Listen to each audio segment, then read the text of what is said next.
Welcome to the शिक्षा capital. इस video में हम नवोदय भक्ति के विषय में जानेंगे। ये टॉपिक हिंदी साहित्य के विद्यार्थियों के लिए बहुत ही महत्वपूर्ण है। हिंदी साहित्य में जब हम आदिकाल के बाद भक्ति काल पर चर्चा करते हैं तो भक्ति काल में तमाम ऐसे रचनाकार आते हैं जैसे कि तुलसीदास जी, सूरदास जी, जिनकी भक्ति अलग अलग तरीके की है। जैसे कि तुलसीदास की जो भक्ति है वो दास्य भाव की है, सूरदास की जो भक्ति है वो साख्य भाव की है। तो इस तरीके से कई रचनाकार ऐसे मिलते हैं जिनकी जो भक्ति है वो अलग अलग भाव की है। तो वहीं पर हम नवोदय भक्ति से कुछ परिचित होते हैं।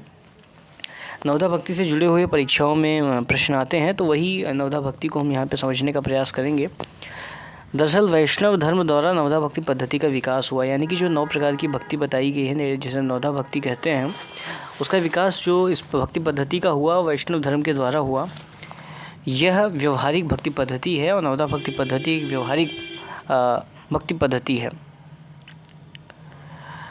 नवोदय भक्ति से जुड़ा हुआ श्लोक एक हमको श्रीमद् भागवत में मिलता है। श्रवणम कीर्तनम विष्णु स्मरणम पादसेवनम अर्चन वंदनम दास्यम सख्यम आत्मनिवेदनम। इस श्लोक के अंदर नवोदय भक्ति का जिक्र हुआ है, यानी कि 9 तरीके की भक्ति बताई गई है। उसका आगे हम विश्लेषण करेंगे। लिखा है कि भगवान विष्णु की कथा का श्रवणम यानी कि श्रवण करना, कीर्तनम विष्णु यानी कि भगवान विष्णु का कीर्तन करना, स्मरणम यानी कि स्मरण करना उनकी कथा को, भगवान हरि की कथा को, स्मरणम पाद सेवनम और उनकी चरणों की सेवा करना। आगे है श्लोक की अर्चन वंदनम दास्यम।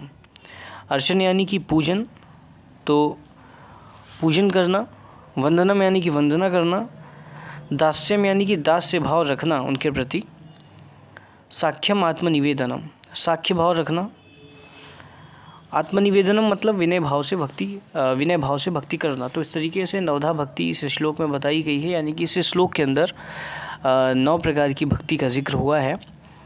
तो ये श्लोक आपको याद रखना है, ये परीक्षाओं में पूछा जाता है। ये भी पूछा जाता है कि ये कहाँ पे वर्णित है, तो ये श्रीमद् भागवत में वर्णित है। श्रवणम कीर्तनम विष्णु स्मरणम पादसेवनम अर्चन वंदनम दास्यम सख्यम आत्मनिवेदनम। ये श्लोक आपको याद रखना है। नवोदय भक्ति से जुड़े कुछ तथ्य यहाँ पे देख लेते हैं। और प्रमुख वेदों में भी नवोदय भक्ति के आंशिक संकेत मिलते हैं। नवोदय भक्ति का कुछ जिक्र जो है हमको वेदों में भी मिलता है। वेद आपको पता है 4 हैं, ऋग्वेद, यजुर्वेद, सामवेद और अथर्ववेद। इन सभी 9 प्रकार का समान भाव से निर्वहन करना ज़रूरी नहीं है। जिन 9 प्रकारों की भक्ति की हमने चर्चा की, तो इन सभी जो 9 प्रकार की भक्ति हैं इसका समान भाव से निर्वहन करना ज़रूरी नहीं है। यानी कि कोई भक्त है और वो भक्ति करता है हरि की या ब्रह्म की या विष्णु की, तो ऐसा नहीं है कि उसको 9 प्रकार की जो भक्तियां हैं उसका निर्वहन करना पड़ेगा।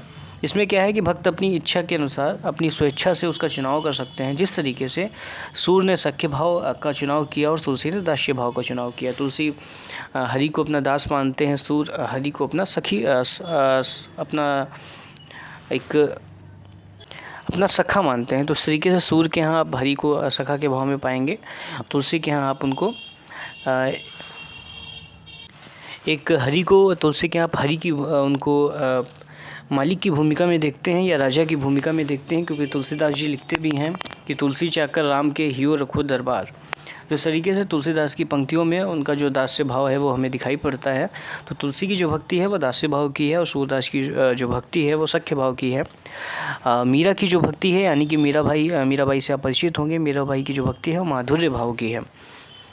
तो इस तरीके से हमने नवोदय भक्ति का यहाँ पे जिक्र किया। नवोदय भक्ति को जानना इसलिए भी ज़रूरी है क्योंकि परीक्षाओं में इससे जुड़े 2-1 प्रश्न आते हैं। तो ये टॉपिक आपके लिए बहुत ही महत्वपूर्ण है, इसे समझना बहुत ज़रूरी है।